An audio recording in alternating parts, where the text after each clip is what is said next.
नमस्कार शेतकरी मित्रांनो, आपल्या YouTube चॅनलमध्ये आपलं सर्वांचं स्वागत आहे. मित्रांनो, नमो शेतकरी महासन्मान निधी योजनेचा 6व्या हप्त्यासंदर्भात सविस्तर अशी माहिती आपण या व्हिडिओच्या माध्यमातून जाणून घेण्याचा प्रयत्न करणार आहोत. तत्पूर्वी आपल्या YouTube चॅनलला सबस्क्राईब केलं नसेल तर सबस्क्राईब करा. तर प्रधानमंत्री किसान महासन्मान निधी योजना तसेच ही केंद्र सरकारची योजना आहे आणि महाराष्ट्र शासनाद्वारे राबवली जाणारी नमो शेतकरी महासन्मान निधी योजना आहे. या योजनेच्या माध्यमातून आता एकंदरीत शेतकऱ्यांच्या खात्यामध्ये जे आहेत ते पैसे जमा होणार आहेत. एकंदरीत नमो शेतकरी महासन्मान निधी योजनेच्या माध्यमातून देण्यात येणारे हप्ते जे आहेत ते थेट डीबीटी मार्फत देण्यात येतात. जेव्हा पीएम किसान महासन्मान निधी योजनेचे हप्ते बंद पडतात तेव्हाच नमो शेतकरी महासन्मान निधी योजनेचे पण हप्ते बंद पडायला लागतात.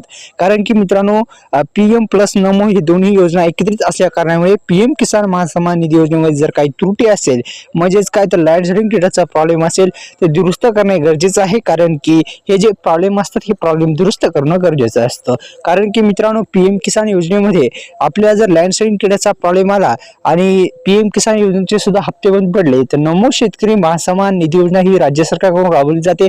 याचे पण तुम्हाला हप्ते मिळणार नाहीत. नमो शेतकरी महासन्मान निधी योजनेचे पण हप्ते बंद पडू शकतात, कारण की या दोन्ही योजना एकत्रित असल्या कारणामुळे. तर मित्रांनो, अनेक शेतकरी बांधवांना जे प्रॉब्लेम आहे ते येतात, म्हणजे स्टेटस चेक करायला ते वेळेस येतात. तर कशा पद्धतीने आपण स्टेटस चेक करू शकता, नमो शेतकरी महासन्मान निधी योजनेची लाभधारी जे स्टेटस आहे ते कसं तुम्ही लिस्ट चेक करू शकता, या व्हिडिओच्या माध्यमातून सुद्धा सांगण्याचा प्रयत्न करणार आहे.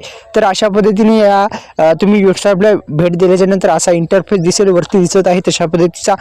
खाली आपल्याला अशा पद्धतीचा इंटरफेस दिसेल. नो युअर स्टेटस काढायचं असेल, स्टेटस काढायचं असेल तर एकदा म्हणजे आपला मोबाईल क्रमांक, दुसरा म्हणजे रजिस्ट्रेशन नंबर, पीएम किसान महासन्मान निधी योजनेचा रजिस्ट्रेशन नंबर तुम्हाला लागेल. MHID जी आहे रजिस्ट्रेशन नंबरची ती इथं टाकल्याच्या नंतर स्टेप 2 फॉलो करायची आहे. स्टेप 3 सुद्धा म्हणजेच काय कॅप्चा टाकायचा आहे आणि गेट डाटावर क्लिक केल्याच्या नंतर आपल्याला सविस्तर माहिती जाणून घेईल.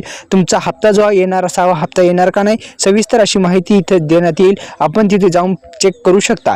तर आपल्या YouTube चॅनलला सबस्क्राईब करावे विसरू